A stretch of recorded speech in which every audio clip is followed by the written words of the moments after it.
Buscamos Primera de Pedro, hermanos, capítulo 2, los versículos del 9 al 12, y le hemos puesto de título a nuestro sermón, Ese pueblo de Dios. Dice así la palabra de Dios, en el nombre del Padre, del Hijo y del Espíritu Santo. Mas vosotros sois linaje escogido, real sacerdocio, nación santa, pueblo adquirido por Dios, para que anunciéis las virtudes de aquel que os llamó de las tinieblas a su luz admirable. Vosotros que en otro tiempo no erais pueblo, pero que ahora sois pueblo de Dios, que en otro tiempo no habíais alcanzado misericordia, pero ahora habéis alcanzado misericordia. Amados, yo os ruego, como extranjeros y peregrinos, que os abstengáis de los deseos carnales que batallan contra el alma, manteniendo buena vuestra manera de vivir entre los gentiles, para que en lo que murmuran de vosotros como de malhechores, glorifiquen a Dios en el día de la visitación, al considerar vuestras buenas obras. Oramos. Bendito Padre, gracias te damos nuevamente porque nos permites en tu gran misericordia y tus misterios exponer tu palabra. Escóndenos bajo la sombra de la cruz y que tú seas glorificado. Llega a las necesidades de tu pueblo por tu palabra. En el nombre de Cristo Jesús. Amén y amén. Ese pueblo de Dios. En una ocasión, hermanos, un hombre, en una reyerta de celos, asesinó a otro. Y como ocurre muchas veces, huyó de la ley por mucho tiempo. Un día fue arrestado y llevado ante la justicia, pero cuando fue llevado ante la justicia había un detalle que fue esgrimido en el tribunal por su abogado. El hombre estaba condenado a muerte por una enfermedad terminal.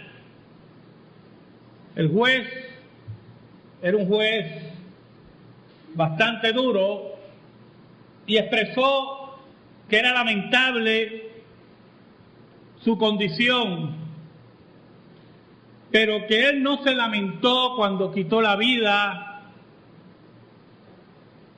al otro hombre. Y por lo tanto lo condenó a un sinnúmero de años. El abogado insistió que él iba a morir en la cárcel por su condición y el juez no lo escuchó. Estando en la cárcel, su vida se fue agriando más, fue comiendo menos. Con las fuerzas que le quedaban, era un recluso problemático. Y poco a poco su vida se fue apagando. Un día se le anuncia que tiene una visita y recibe la visita. Cuando ve a la persona que se acerca a él ya moribundo, se da cuenta que es el hijo del hombre que él asesinó. Y él le dice las siguientes palabras: si usted supiera quién soy yo, usted no estuviera aquí. Yo asesiné a su padre El hombre lo miró y le dijo: ¿sabes? Yo sé que tú asesinaste a mi padre. Sé que huiste y sé que estás muriendo. Posiblemente usted viene a burlarse de mí al final de mis días. Posiblemente vienes al final de mis días a tomar venganza de lo que le hice a tu padre. Era un hombre que su corazón estaba entenebrecido por el pecado, pero ese hijo le dijo: no, yo vengo aquí para que sepas que te he perdonado y para que conozcas al que cambió mi vida, al que transformó mi vida y me dio las fuerzas para decidir perdonarte. Allí ese hombre moribundo, con tanto pecado en su corazón, con tanto odio, vio reflejado a Cristo en la vida del hijo de aquel hombre que él había asesinado. Él le preguntó: ¿quién es el que ha cambiado tu vida? Y él le presenta a Jesús. Y allí, en los últimos meses de su vida, ese hombre reconoció su condición pecaminosa y aceptó a Cristo como su único Salvador personal. Por el testimonio de ese hijo que lo perdonó y que le presentó a Jesús, él entendió qué grande era el pueblo de Dios, o mejor dicho, que había pueblo de Dios en el planeta Tierra. En esta semana leí 2 noticias de misioneros, uno deben haberlo oído usted: la muerte de una misionera en México, al norte de la República Mexicana, una misionera bautista, por los graves problemas que hay en México por el narcotráfico, fue tiroteada. Ella estaba con su esposo, y un misionero en la India que fue quemado por grupos fanáticos hindú. Donde se mueve la iglesia de Cristo, ese pueblo de Dios, es el pueblo que es perseguido, es el pueblo que es odiado, es el pueblo que siembra amor y recibe balas, pero al mismo tiempo es el pueblo que es la sal de la tierra, la luz del mundo, que perdona donde los hombres no perdonan, que da donde los hombres no dan, que se entrega donde los hombres no se entregan.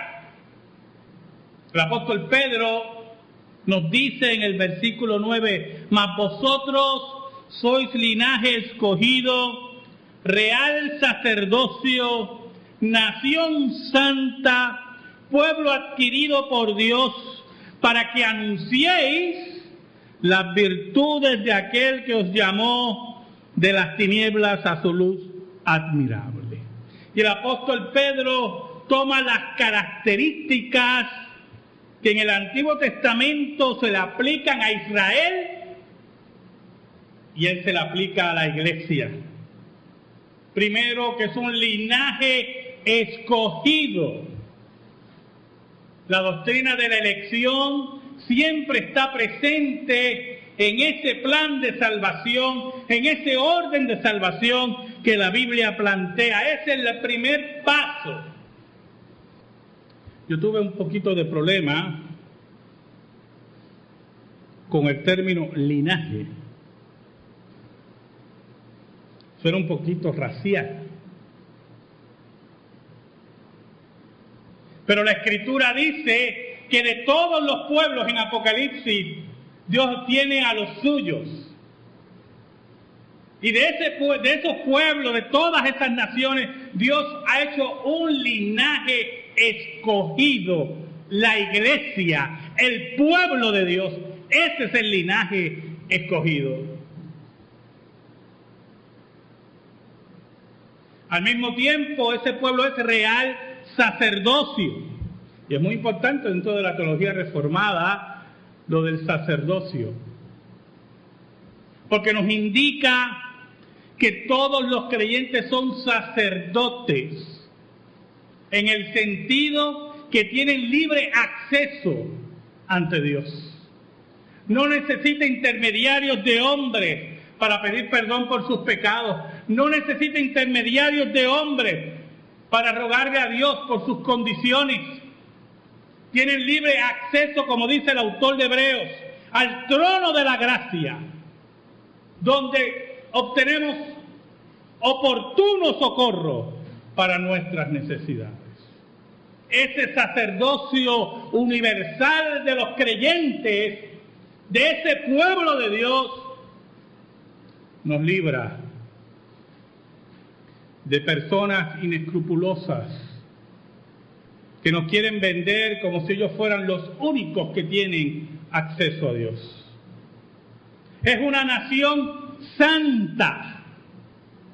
¿Y por qué una nación santa? Porque el pueblo de Dios tiene unas características que lo hace una nación santa. Tiene su propio Dios, tiene su forma de adorar, tiene su comida espiritual, que es la Santa Cena, tiene sus ceremonias de iniciación, que es el bautismo. Todos son características de una nación santa. Tiene un lenguaje en diferentes idiomas, pero tiene una forma de hablar diferente. Y algunas veces se nos olvida eso, ¿yo? Que nosotros tenemos una forma de hablar diferente, ¿yo? Que nosotros no hablamos como cree y habla el mundo.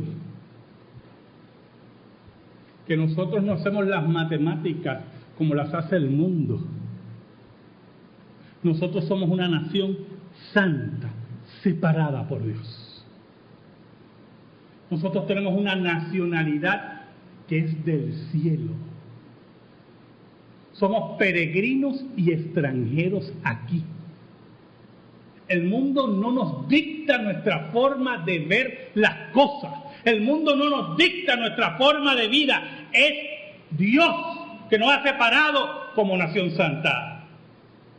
¿Sabe? Anoche tuvimos una conversación pequeña con el anciano Jaime Zapata sobre el aborto y cómo la jerga del mundo habla, por ejemplo, de los embarazos. Yo me acuerdo que hace muchos años atrás ya oía un anuncio de una clínica de aborto y decía, para resolver tu problema de embarazo. Y yo decía, wow. La jerga del mundo presenta el embarazo como un problema. ¿Y sabes algo, amigo y amiga que me escucha, hermano que me escucha? Aquí los problemas se los causa el hombre por su pecado. Se los causa el hombre por su liviandad sexual, por su libertinaje sexual. ¿Sabe algo, hermano? Te voy a dar un dato muy interesante. La revolución bolchevique que triunfa en Rusia antes de la caída de la Unión Soviética, que ahí surge la Unión Soviética, es interesante porque en Rusia los conceptos de la Revolución Francesa, plasmados dentro del socialismo, atacaban la familia y el matrimonio. Y lo veían como algo, en esa jerga feminista, ¿verdad? Como una carga contra la mujer, una carga con el Estado, el matrimonio es un invento de la sociedad capitalista, etcétera, etcétera, y seguían por ahí. Y por lo tanto no se le daba mucha importancia al matrimonio y se alentaban las uniones libres en la Rusia socialista. Quiero oír un dato histórico nítido. ¿Sabe lo que descubrieron los rusos? Número uno, empezaron a tener problemas porque las mujeres estaban siendo abandonadas por sus parejas consensuales. Empezaron a tener problemas porque el Estado tenía que hacerse cargo de un grupo de niños, pero innumerables, porque los padres no los atendían. Abandono de niños, abandono de mujeres, abandono del hogar. Un caos social a tal nivel que para los años 40 y 50 del siglo pasado, todos esos científicos sociales, socialistas, influenciados por la Revolución Francesa, tuvieron que mirar para atrás todo lo que habían enseñado. Impusieron el matrimonio, impusieron reglas al matrimonio y tuvieron que volver a que los hombres se hicieran responsables de su hogar y de sus hijos. ¿Sabe por qué? Porque usted no puede cambiar la ley de Dios como le dé la gana. Y la sociedad rusa, que se había hecho enemiga del matrimonio, se convirtieron más conservadores que los norteamericanos.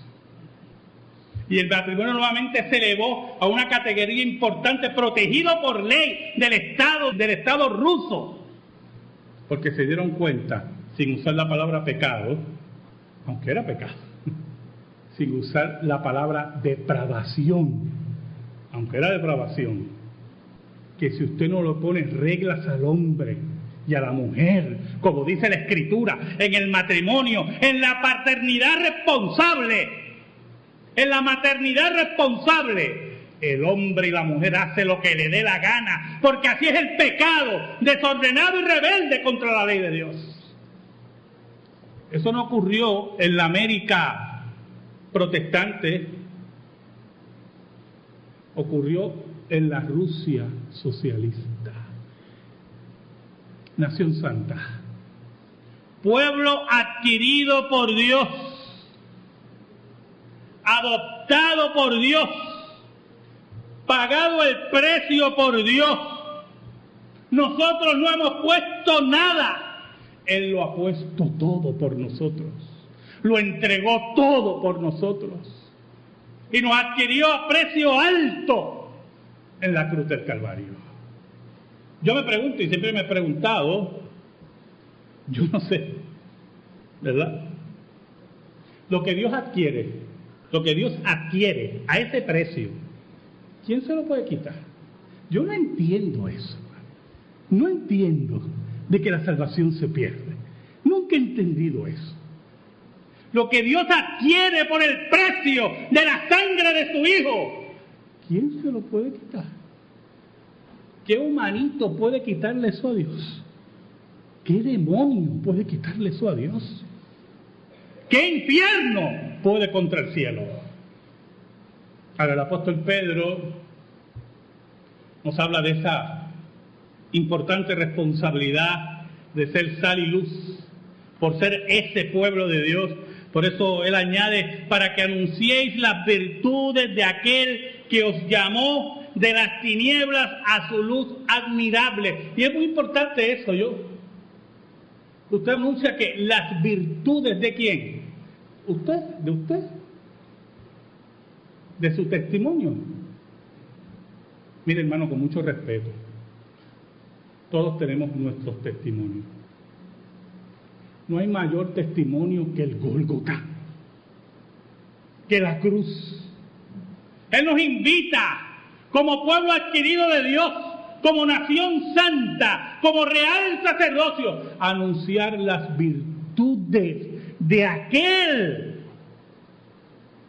que nos llamó de las tinieblas a su luz admirable. Las virtudes de Cristo, la vida de Cristo, el amor de Cristo, la muerte de Cristo, la tumba vacía. ¿Sabe por qué? Oiga, ¿sabe por qué? Hay muchos por qué, pero hay algo que el apóstol Pedro enfatiza. Yo lo voy a poner, ¿verdad? Él lo pone bien bonito, pues, apóstol al fin, ¿verdad? Vamos a ponerlo como lo dice este jíbaro de Santurce. Porque nosotros no valíamos nada. Nada. Mire cómo dice el versículo 10. Vosotros que en otro tiempo no erais pueblo. Usted no era nada. Pero que ahora sois pueblo de Dios. Que en otro tiempo no habíais alcanzado misericordia, pero ahora habéis alcanzado misericordia. Ustedes que estaban olvidados, que ustedes estaban arrinconados, hoy Dios los ha hecho cercanos, los ha hecho pueblo de Dios. Se ha derramado en misericordia sin nosotros merecerla. Por eso el apóstol Pedro insiste en el versículo 11 de que entendamos que nuestra ciudadanía, nuestra verdadera ciudadanía está en los cielos. Nosotros somos extranjeros aquí, peregrinos, no pertenecemos a este mundo. Nosotros hemos salido de Egipto, hemos salido de Sodoma y Gomorra, y habrá muchos que en el pueblo de Dios añorarán las ollas de Egipto y sus guisos, y otros harán como la mujer de Lot, que Dios le dice: no mires para atrás. Mira qué sencillo era. Sigue caminando, no mires para atrás. Nada más, nada más. No le dijo: lleva una piedra de 60 libras y no mires para atrás. Arrástrate como serpiente y no mires para atrás. No, camina con los dos piececitos que Dios te dio y no mires para atrás. Y ella hace y mira para atrás. Y uno puede usar varios calificativos para ella, como sorda, ciega, muda, como Shakira, ¿verdad? Poco inteligente, términos que a usted no le gustan, como bruta. Pero la verdad, hermano, es que era una impía. No conocía a Dios. Y su corazón estaba en Sodoma. Por eso el apóstol Pedro nos dice: amados, yo os ruego, como a extranjeros y peregrinos, que os abstengáis de los deseos carnales que batallan contra el alma. Oiga, la guerra espiritual va a estar ahí presente. Aunque seamos peregrinos y extranjeros, ahí estará la guerra espiritual que batalla contra nuestra alma. Esos deseos carnales de hacer lo que nos da la gana, esos deseos carnales de mentir, esos deseos carnales de darle la espalda a Dios, de hacer las cosas más fáciles en relación a la ley de Dios. El apóstol Pedro nos dice: yo os ruego que penséis, que actúen como peregrinos y extranjeros, que ustedes no pertenecen a este mundo, que ustedes iluminan este mundo, que ustedes sazonan la vida de este mundo, que ustedes son diferentes. Concluye el apóstol Pedro en el versículo 12: manteniendo buena vuestra manera de vivir entre los gentiles, para que en lo que murmuran de vosotros como de malhechores, glorifiquen a Dios en el día de la visitación, al considerar vuestras buenas obras. Es un versículo terrible, porque el apóstol Pedro nos exhorta a mantener nuestra buena forma de vivir como creyentes, no importando que los gentiles hablen mal de nosotros, que hablen como malhechores de nosotros. Y usted sabe que los gentiles van a estar siempre, los impíos gentiles van a estar siempre atentos a la iglesia. Y el apóstol Pedro dice: olvídense de eso, mantengan su buena forma de vivir. Porque mire, puede ser que de esos gentiles, ese es el sentido del versículo 12, puede ser que de esos gentiles un día Dios visite a uno de ellos. En el día de la visitación, dice el apóstol Pedro, un día puede ser que se acerque a uno de esos gentiles, y cuando ellos conozcan a Dios, van a glorificarlo a Él por la vida de ustedes, por las buenas obras de ustedes. Por eso Cristo decía: hagan buenas obras, sean luz y sal, para que los impíos glorifiquen a Dios. Porque sabe algo, hermano, y esto es bien importante. Sea usted creyente o sea impío, y vamos con los impíos, guste o no le guste al mundo, ellos tienen una obligación de glorificar a Dios. Ellos tienen una deuda de glorificar a Dios. Por eso en Apocalipsis, cuando habla de los grandes juicios, decía que los impíos maldecían a Dios. Y mire cómo añade el profeta Juan. Maldecían a Dios, aquel que los podía librar de los juicios. Era un corazón entenebrecido, un corazón enemigo de Dios. Por eso es que nuestra amistad con el mundo, dice el apóstol Juan, es enemistad contra Dios, porque el mundo odia a Dios, odia a la iglesia, odia al pueblo de Dios. Y sabe algo, hermano, y esto es un eje muy importante en el cristianismo. Usted oye a los políticos decir, otro día leí una entrevista a una política que decía que sus contrarios políticos no son enemigos, son adversarios. ¿Usted cree ese embuste? Eso es embuste, hermano. Eso es un embuste. Los políticos aquí se odian. No me vengan con ese cuento que ellos son adversarios, no son mis enemigos. Eso es un embuste. Mire cómo está nuestro país. Nuestro país es un caos. Y los políticos tienen la culpa de eso. Se odian entre ellos. Ayer por la mañana, yo oí un programa de radio, yo no sé cuántos fueron testigos del manoseo de un policía a un estudiante en sus partes íntimas, tomado por cámaras de televisión, de una forma insistente y vergonzosa. Y un político de este país no se atrevía a condenar eso. Ese es el Puerto Rico que nosotros vivimos. Una cosa que atenta contra la dignidad. Bueno, yo empecé a llamar porque a ver si yo entraba y le iba a decir 2 o 3. Pero alguien se me adelantó y le dijo lo que yo le iba a decir. Y le digo, oiga, y si llega a ser la hija de usted y la esposa de usted, así está Puerto Rico. ¿Sabe algo? El mundo no es nuestro adversario. La Escritura dice, y así de sencillo lo dice, si estás con el mundo, no estás con Dios. Se acabó. En Dios, en la ley de Dios, nosotros que somos el pueblo de Dios, aquí no hay tintas medias. Nosotros tenemos que estar con Dios, porque somos nación santa, real sacerdocio. Nosotros levantamos y administramos y predicamos la ley y la opinión de Dios. El mundo nos va a odiar.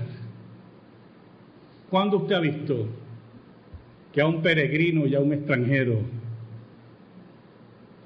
lo amen en una nación extraña? Amén. Gracias te damos, Señor. En esta hora, Padre de luz, te pedimos en el nombre de Cristo Jesús que tu palabra sea sembrada en nuestra vida, que nos aliente y nos fortalezca.